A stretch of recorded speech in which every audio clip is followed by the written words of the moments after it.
ये कार्यक्रम का हमको पूरा जगह का परमिशन मिला हुआ है। कार्यक्रम में कौन आ रहा है? प्रॉफिट बजेंद्र सिंह हमारे पंजाब से आ रहे हैं।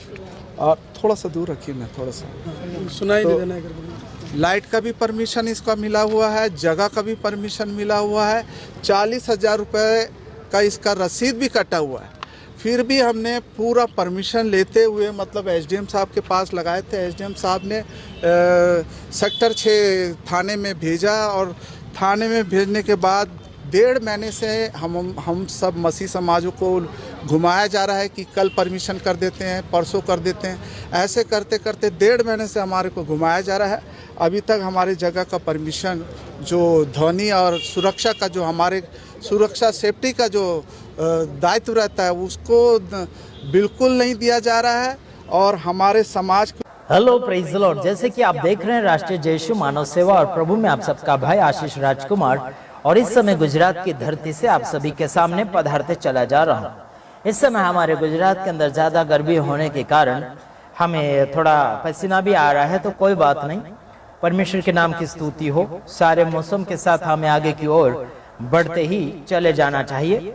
और साथ ही साथ आपको मैं कुछ बातें बताना चाहता हूँ, जैसे कि बजेंद्र सिंह की मीटिंग कैंसल हुई है, ऐसे मुझे खबर मिला है।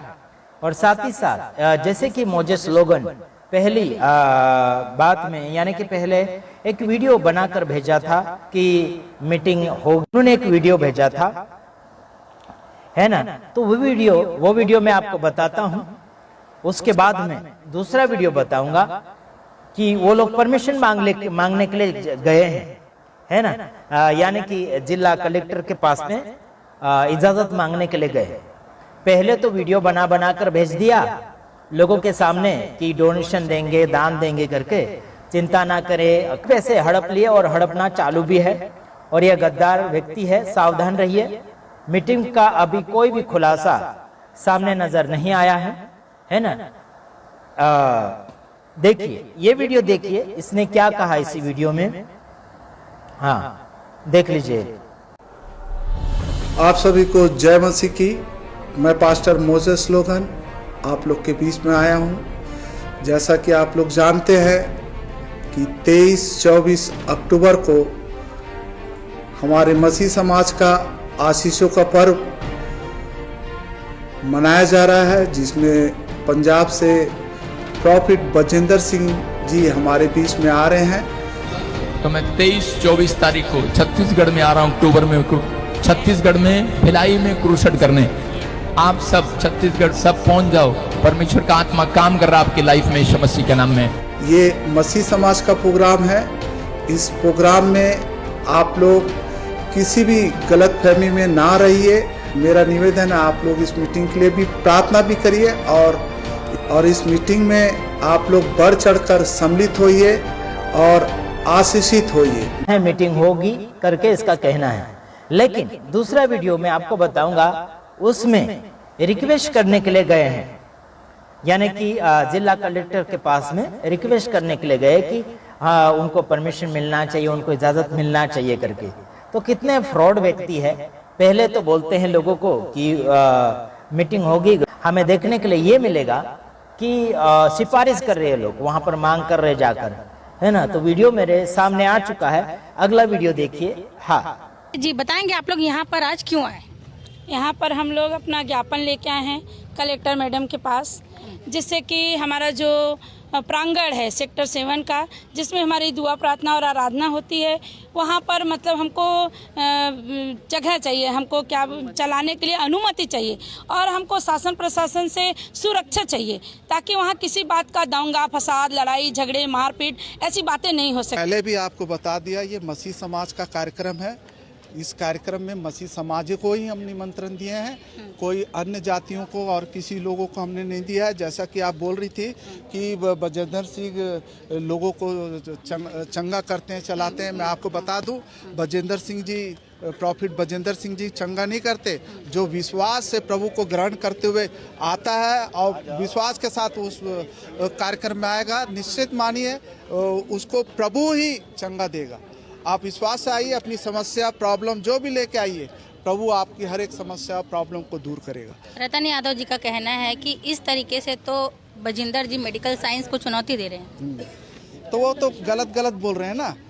मैं पहले ही बताया ना, बजेंद्र सिंह किसी का चंगा नहीं करता है, प्रभु यीशु मसीह लोगों को चंगा करता है। जो प्रभु यीशु पर विश्वास करते हैं, भरोसा करते हैं, जो प्रभु को मानते हैं कि हाँ प्रभु आप मेरे को चंगा कर देंगे, तो प्रभु ही चंगा करता है। कोई व्यक्ति किसी को चंगा नहीं करता, कोई व्यक्ति किसी का धर्म चेंज नहीं करता, सब प्रभु ही करता है। ठीक है, अभी आप लोग यहाँ पर आए हैं, जिला प्रशासन से क्या कुछ आश्वासन आप लोगों को मिला है? एक्चुअली देखिए मैडम, ये आज़ाद हिंदुस्तान है और हम आज़ाद हिंदुस्तान में बहुत ही आराम से रहते हुए आए। परिस्थितियाँ निर्मित होती आ रही हैं, किस तरह की निर्मित हो रही है वो आप सभी जानते हैं। और हिंदुस्तान में हम कई वर्षों से, जब से यहाँ पैदा हुए तब से हमने ये सारी चीज़ों को देखा है। पर ये वक्त बदल गया है और वक्त के साथ में जिस भाई बहनों को हम अपना मानते थे, जैसे हिंदूज़, हम उनके घरों में जाके खाना खाया करते थे, जब उनके कीर्तन होते थे तो हम उनके यहाँ बैठकर कीर्तन भी किया करते थे। कहाँ से आए? अभी भिलाई दुर्ग के पूरे लोग आए हुए हैं, करीबन 100-150 लोग, हमारी पूरी टीम आई हुई थी और हम यहाँ पे प्रशासन से उस आवेदन को प्रस्तुत किया है यहाँ पे, और आशा करते हैं कि प्रशासन जिस प्रकार हर विगत 8-10 साल से जहाँ वो दशहरा मैदान में जो मीटिंग हो रहा है, हर साल होता है, उस मीटिंग में जितना भी मीटिंग हुआ है अभी तक, हम उस प्रशासन को भी धन्यवाद देते, पुलिस प्रशासन को हम धन्यवाद देते कि ऐसे कोई भी आपत्ति नहीं हुई है और अच्छे रीति से हुआ है। और सभी के लिए, छत्तीसगढ़ के लिए, पूरे देश के लिए जब भी मीटिंग होती है वहाँ पे प्रार्थना किया जाता है।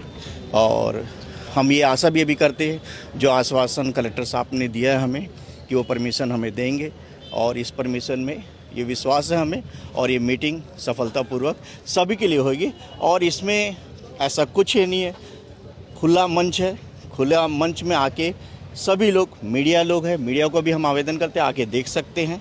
ऐसा कुछ नहीं होता है, वहाँ पे एक प्रार्थना होता है, उस प्रार्थना में विश्वास से आते हैं सभी जगह से, ना केवल छत्तीसगढ़ से आएंगे, झारखंड हो गया, उड़ीसा हो गया, महाराष्ट्र हो गया, सभी स्टेट के लोग आते हैं यहाँ पे। और कुछ भाइयों लोग के द्वारा जो इस तरीके से फैलाया जा रहा है ये बातों को, और मैं उनसे भी चाहता हूँ देखें एक बार आके। ठीक है, आपका परिचय दीजिए। मेरा नाम इवेंजलिस्ट जॉन वेस्ली है।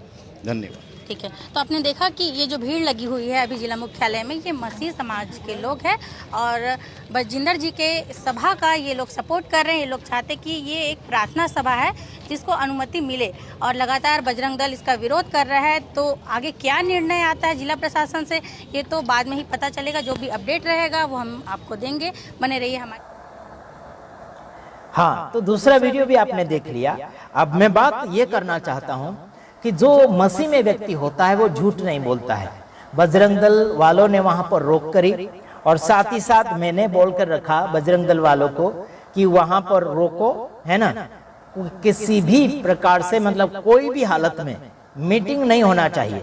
बीते हुए दिनों में, यानी कि बीते हुए वर्षों में, हमने बॉम्बे का कन्वेंशन, यानी कि बॉम्बे की मीटिंग भी, बजेंद्र सिंह की मीटिंग जो बॉम्बे में बीते हुए वर्षों में होने वाली थी, उस मीटिंग को भी बंद करवाना या फिर रुकवाने का हाथ मेरा भी था, और काफी लोगों ने उसमें रोक टोक किया था।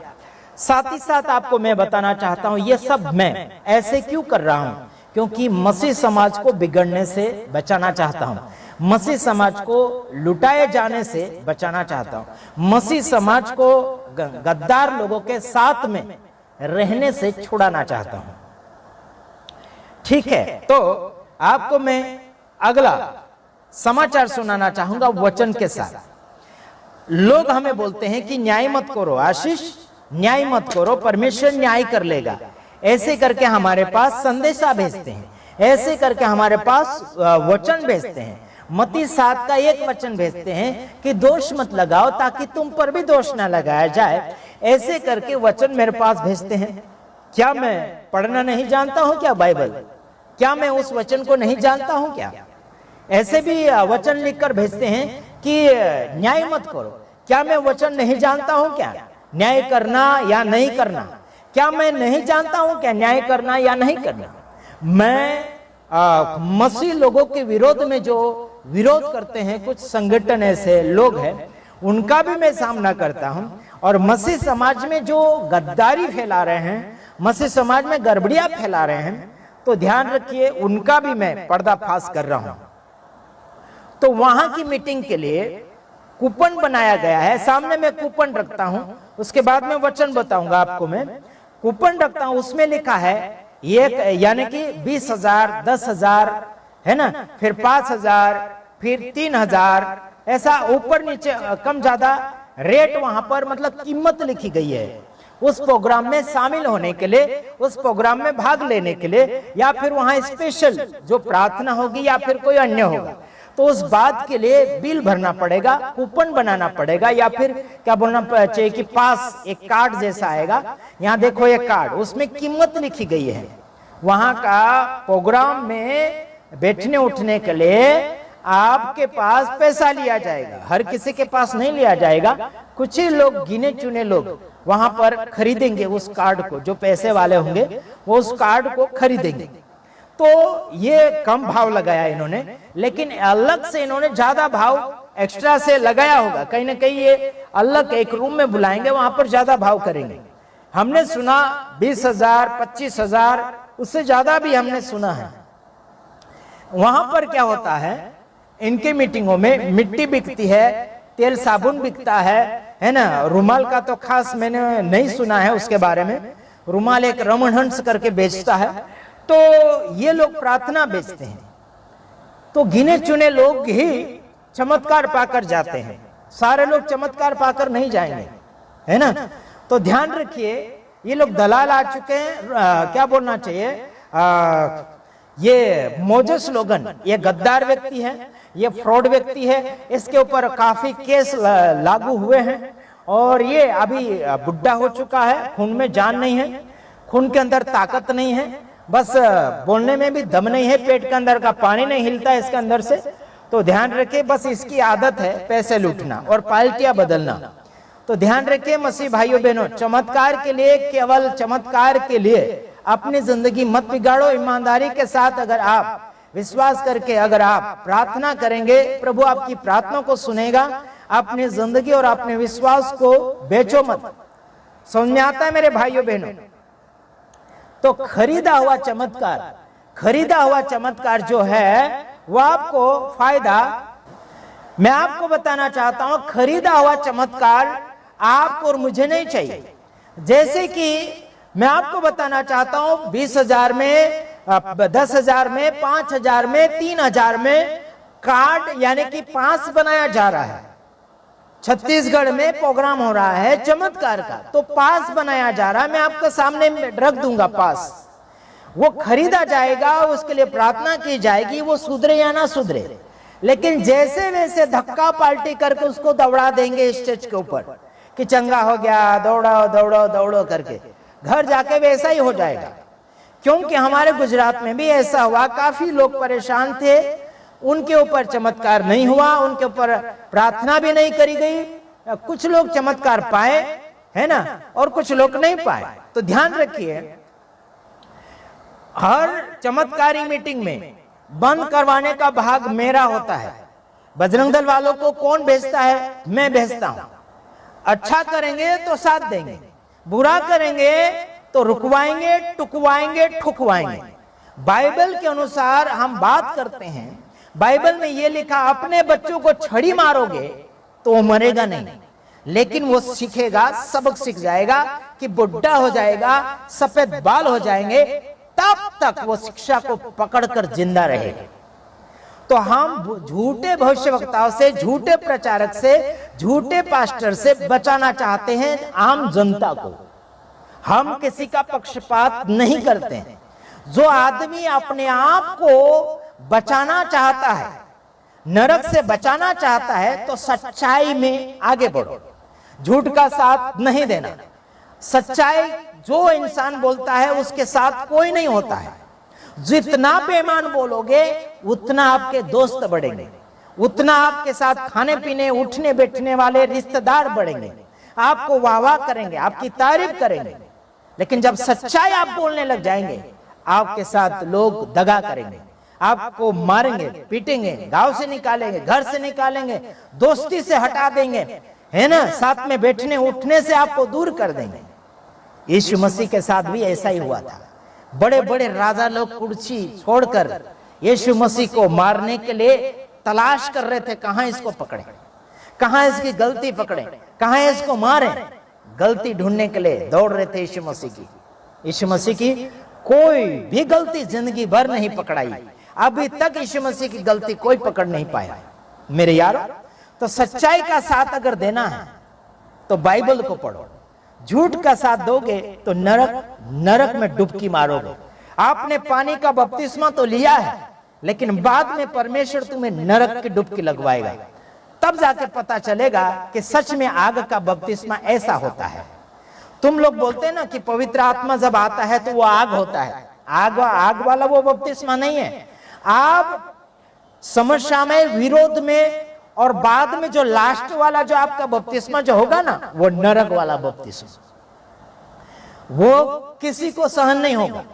नरक में आपको तपाया जाएगा, आपको कड़का किया जाएगा, मजबूत किया जाएगा, और वहां से कहीं निकलने के लिए जगह आपके लिए नहीं है। चलो 3 वचन पढ़ूंगा, उसके बाद में मैं बंद करूंगा, क्योंकि लंबा वीडियो हो जाता है, इसलिए मैं यहीं पर समाप्ति करूंगा 3 वचन बोलकर। तो ध्यान रखिए, यहां लिखा 1 कुरिन्ती उसका 6 अध्याय उसका 2 वचन, 3 वचन, 4 वचन पढ़ूंगा। लोग बोलते हैं ना कि आशीष न्याय करता है, हमको न्याय करने का अधिकार नहीं है बोलते ना। चलो मैं अभी 100% वचन बताता हूं और मैं न्याय करता हूं। ध्यान से सुनो इधर, मैं न्याय करता हूं तो कैसे न्याय करता हूं? बड़े बड़े रेवरेंड बिशप का मैं न्याय करता हूं। तो कैसे न्याय करता हूं? वचन को सबूती लेकर।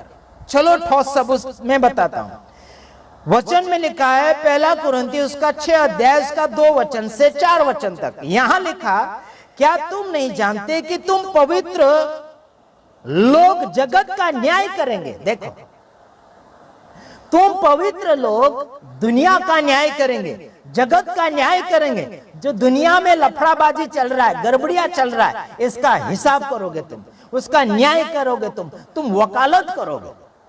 वकील तो अदालत में वकालत करता है, लेकिन हम आम जनता में वकालत करते हैं, पूरी दुनिया के लिए वकालत करते हैं। वो जीवन के लिए वकालत करते हैं, जेब के लिए नहीं, है ना, बैंक के लिए नहीं, जीवन सुधार के लिए वकालत करते हैं। यहां लिखा, क्या तुम नहीं जानते कि पवित्र लोग जगत का न्याय करेंगे? अगर तुम पवित्र होंगे तो तुम न्याय करोगे। अगर तुम पापी है तो बोलेंगे नहीं नहीं नहीं नहीं, हमको न्याय नहीं करना, प्रभु न्याय कर लेगा, प्रभु हिसाब कर लेगा। तो तुम क्या झाड़ू लगाने आए यहां पर? तुमको प्रभु ने मौका दिया, तुमको काम सौंपा है, तो काम करो और प्रभु को बताओ कि हमने ये काम किया। प्रभु को हिसाब में क्या बताओगे? इधर सुनो, प्रभु को हिसाब में तुम क्या बताओगे? अगर प्रभु आपको पूछेगा क्या आपने गड़बड़ी सुधारी, तो क्या आपने गड़बड़ी सुधारी? तुम बोलोगे गड़बड़ी नहीं सुधारी, तो सेवक किस काम का, है ना? हेलो, तुम सेवक किस काम के? ध्यान दीजिए आगे लिखा, जब तुम्हें जगत का न्याय करना है ना, जब तुम्हें जगत का न्याय करना है, तो क्या तुम छोटे से छोटे झगड़ों का भी निर्णय करने के योग्य नहीं? हाँ ना, लोग बोलते तुम न्याय करते। अरे न्याय करने में मजा है, मजा। जितना साफ सफाई करने में मजा है, उतना पब्लिक में प्रचार करना मजा नहीं आता है। तुम घर की सफाई करते तो मन की सफाई क्यों नहीं करते? मन की सफाई करना महत्व है। तुम घर की सफाई करने में अलग अलग प्रकार के क्रीम ना क्या लाते, क्या बोलना चाहिए, कुछ फिनाइल मिनाइल क्या क्या फलाना ढेकना वाला तुम कुछ लाते हैं ना, हैं साफ सफाई करने के लिए। तो मन साफ सफाई करने के लिए वचन है। यहां लिखा, जब तुम्हें जगत का न्याय करना है, तो क्या तुम छोटे से छोटे झगड़ों का भी निर्णय करने के योग्य नहीं? देख, न्याय करने का अगर मौका है आपके पास, तो छोटा सा छोटा झगड़ा का आप फैसला नहीं कर सकते क्या? कर सकते, छोटा झगड़ा हो या बड़ा झगड़ा। अरे हमारे गुजरात में कुछ ऐसे पास्टर लोग हैं, उनको छोटा छोटा झगड़ा भी नहीं सुधरता है। यहां लिखा अगर तुम स्वर्गदूतों का न्याय कर रहे हो तो तुम छोटे से छोटा, यानी कि क्या बोलना चाहिए, तुम अगर जगत का न्याय कर रहे हो तो तुम छोटे से छोटा झगड़ा का तुम फैसला नहीं कर सकते हो क्या? क्या उसका न्याय नहीं कर सकते हो क्या तुम? हेलो, ध्यान से सुनो इधर, है ना? कुछ ऐसे लोग हैं जो मूर्ख लोग हैं, जो बाइबल को नहीं समझते, केवल बाइबल पढ़ते हैं बस। वो व्यक्ति इतना मूर्ख है कि वो हिंदू लोगों को लेकर आता है न्याय करने के लिए। यहां लिखा कि तुम छोटे से छोटे झगड़े का निर्णय नहीं ले सकते कि अगर तुम जगत का न्याय करते हो तो तुम छोटे से छोटे झगड़े का निर्णय नहीं लोगे, लेना पड़ेगा निर्णय। आगे लिखा तीसरे वचन में, क्या तुम नहीं जानते कि तुम स्वर्गदूतों का न्याय करोगे? हेलो, इधर सुनो, क्या तुम नहीं जानते कि तुम स्वर्गदूतों का न्याय करोगे? ध्यान से सुनो, तुम स्वर्गदूतों का न्याय करोगे। फिर लिखा, तो क्या सांसारिक बातों का निर्णय न करे? इधर सुनो, है इधर सुनो, अभी तुम स्वर्गदूतों का न्याय करोगे, यहां बाइबल में लिखा है, सीधा सच लिखा कि तुम स्वर्गदूतों का न्याय करोगे। फिर आगे लिखा, क्या तो क्या सांसारिक बातों का निर्णय न करे? सांसारिक बातों का क्या निर्णय ना करें? हम फैसला नहीं करें क्या? फैसला हमको करना है संसार की बात का भी। क्या गड़बड़ी होगी, क्या लफड़ा हो गया, क्या प्रॉब्लम हो गया, उसका भी निर्णय लेना है, उसका भी फैसला करना है, उसका भी खुलासा देना है। अगर स्वर्गदूत का न्याय करने के लिए हमको हक प्रदान हुआ है तो हम दुनिया का जो गड़बड़ी चल रहा है उसका भी फैसला बताना है, उसका भी न्याय करके बताना है।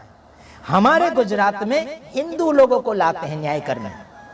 हमारे साथ झगड़ा हुआ था, कुछ लोगों ने हमारे साथ पंगा किया था, मारपीट किया था, जानलेवा हमला किया था। मसीह समाज के लोग, रेवरेंड बिशप आए थे, तो साथ ही साथ हिंदू लीडर को लेके आए और कोई पिदड़ खदड़ को लेके आए, तो वहां न्याय करने के लिए लाए। वहां न्याय हुआ ही नहीं, वहां न्याय हुआ ही नहीं। बात पहुंच गई सरकार तक, है ना? ध्यान से सुनो, तो अगर तुम स्वर्गदूत का न्याय करोगे तो छोटे से छोटे झगड़े का न्याय क्या नहीं कर सकते? कर सकते।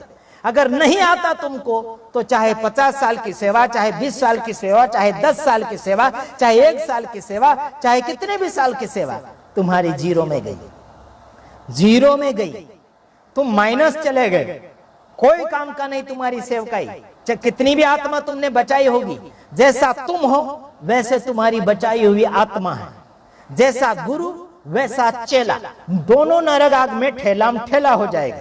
तुम्हारा संख्या कोई काम का नहीं, 1000 होगा, 50,000 होगा, 1000 होगा, कितनी भी संख्या, कितना भी एरिया तुमने बदला होगा प्रार्थना करके या फिर सेवा करके, कोई काम का नहीं रखता। एक वचन आखिरी बोलकर मैं समाप्ति की ओर जा रहा हूं। यहां लिखा, सो यदि तुम्हें सांसारिक बातों का निर्णय करना हो तो क्या उन्हीं को बिठाओगे जो कलीसिया में कुछ नहीं समझे जाते? देख, अगर तुम दुनिया का न्याय कर रहे, सांसारिक बातों का निर्णय ले रहे, क्या तुम उनको आगे बिठाओगे जो कलीसिया में कुछ भी नहीं है, कलीसिया में उसका नाम निशानी नहीं है, कलीसिया में उसका कोई रिजल्ट नहीं है, कलीसिया में उसकी कोई ईमानदारी नहीं, कलीसिया में उसका मान सम्मान नहीं है, क्या उसको तुम आगे लीडर बनाओगे? नहीं बना सकते ऐसे व्यक्ति को। जो व्यक्ति रिटायर हो गया जिंदगी में, जो व्यक्ति इंसान कोई मायने नहीं रखता बाइबल के हिसाब से, उस व्यक्ति को लीडर कैसे बना सकते? न्याय करने के लिए, हिसाब करने के लिए, फैसला करने के लिए, ऐसे का क्या बोलना चाहिए, ना बुनियादी बात करने वाले व्यक्ति को आप आगे लीडर के रूप में नहीं बिठा सकते, नहीं बिठा सकते, क्योंकि वो फ्रॉड है ना? कौन फ्रॉड नहीं है? आज मुझे बताइए, एक एक की 100 या फिर कई सैकड़ों इनकी गलतियां पकड़कर मैं छानबीन कर तुम्हें रिजल्ट बता दूंगा, क्योंकि मैं न्याय करता हूं। समझ रहे यार?